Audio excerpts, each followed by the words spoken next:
Hey everybody, welcome back. Today I'm going to show you a neat little survival skill here, and that is how to make sulfur matches.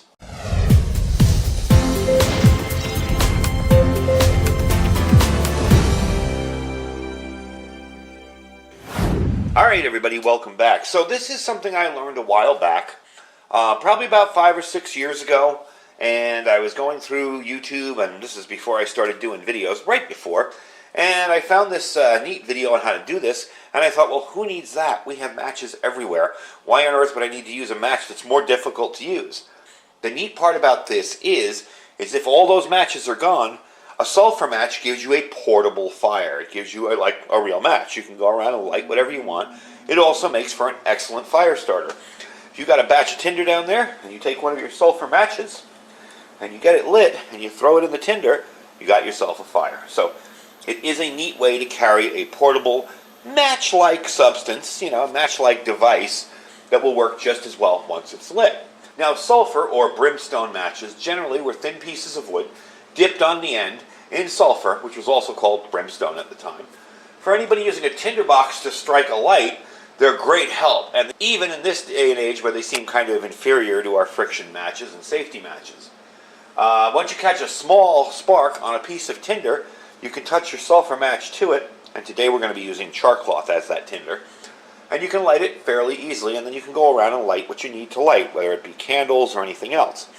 Now, if you've noticed, one of the things I've done with my old sulfur matches, and these are all the ones I have left because I've used a bunch of them before, is make them out of fat wood.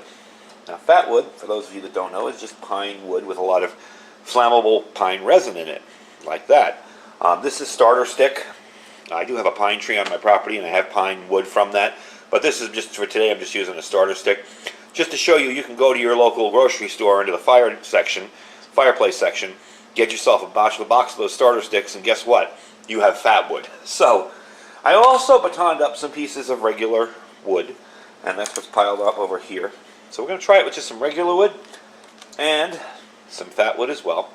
I like the fat wood because once this sulfur is burned off, you still have a flammable substance here, and you can burn it down fairly low without worrying about it going out as easy as regular wood.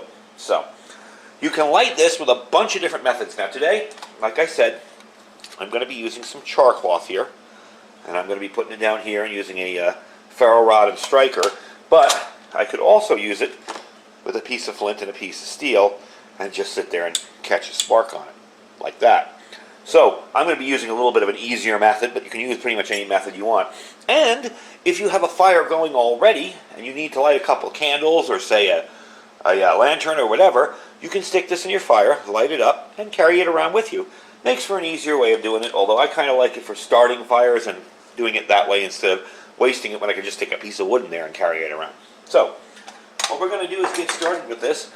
Your first step is going to be actually melting the sulfur. As you can see, I have a big bottle of sulfur over here.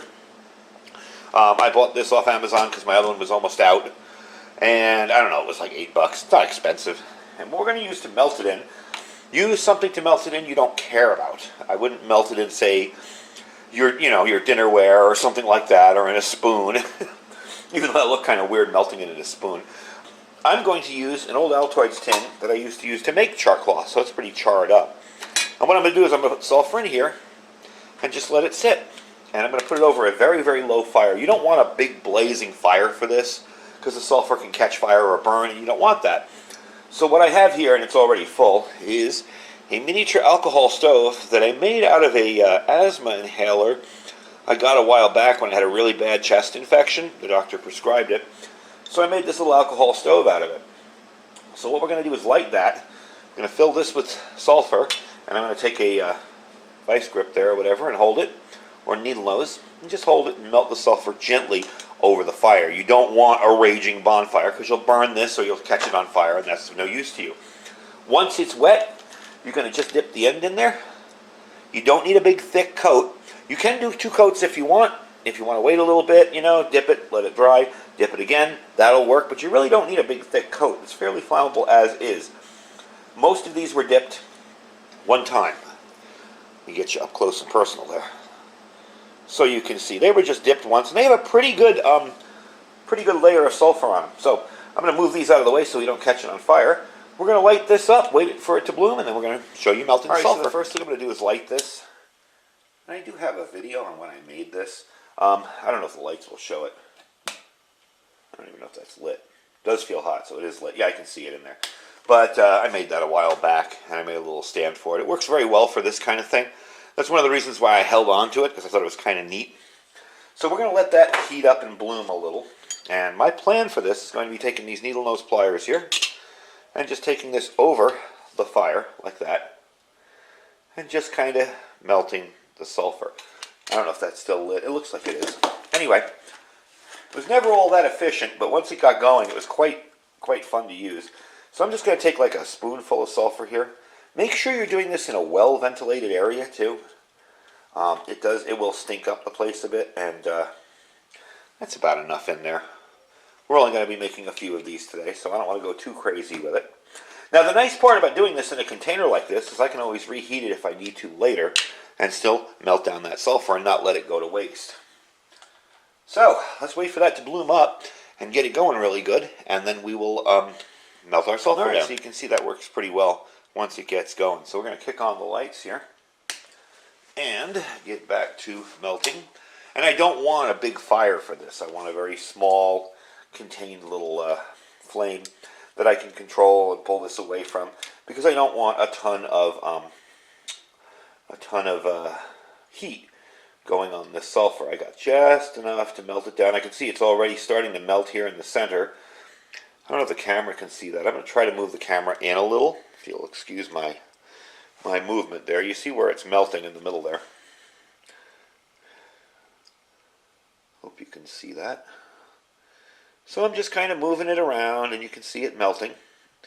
I don't want to stay in one place any too long of a time, because I don't want to catch it on fire or burn it, even worse.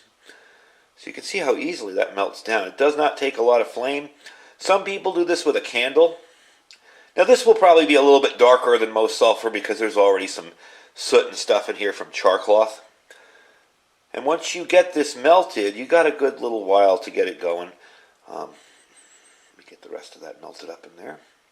You got a good little while to dip your stuff in there.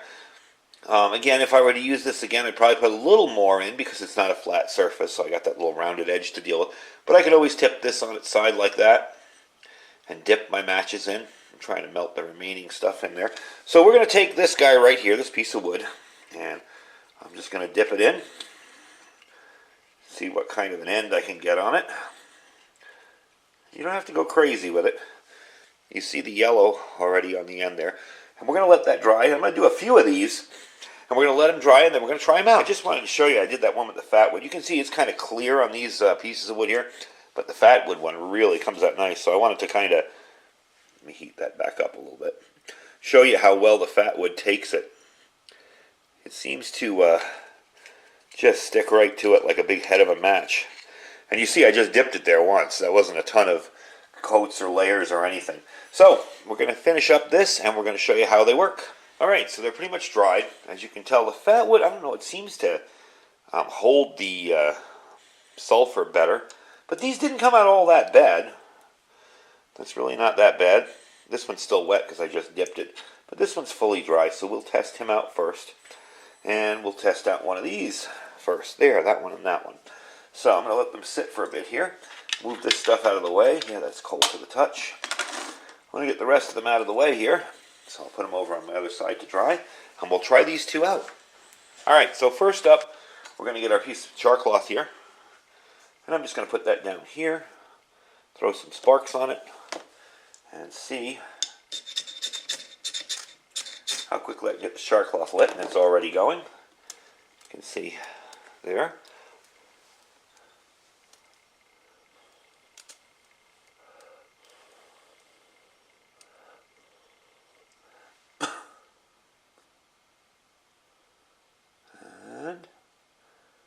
We got us a burning match. There we go. And that is lit. Alright, kind of hard to see it in the fire there, but it is lit. It is lit. Now it just really caught. Of course, I pulled it away and it caught. But you can see how easily that is to light, and you got yourself a decent little fire going here. Alright, let me put this guy out, and we'll move on to the next one. Now, I could probably use the same old char cloth, but I'm just leaving that back there. I'm going to start the other one. There we go. Got a nice tinder.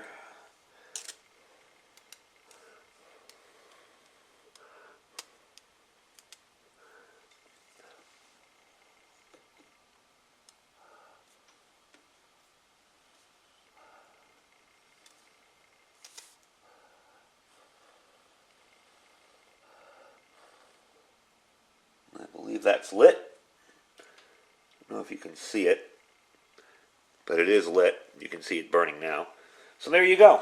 And once you let that, a little bit of sulfur there burn off on the end so it doesn't burn your hands or something, this can be a very handy way to turn around and light anything you need to light within your immediate area, be it a lantern, a fire, whatever. And they also make for awesome fire starters as well.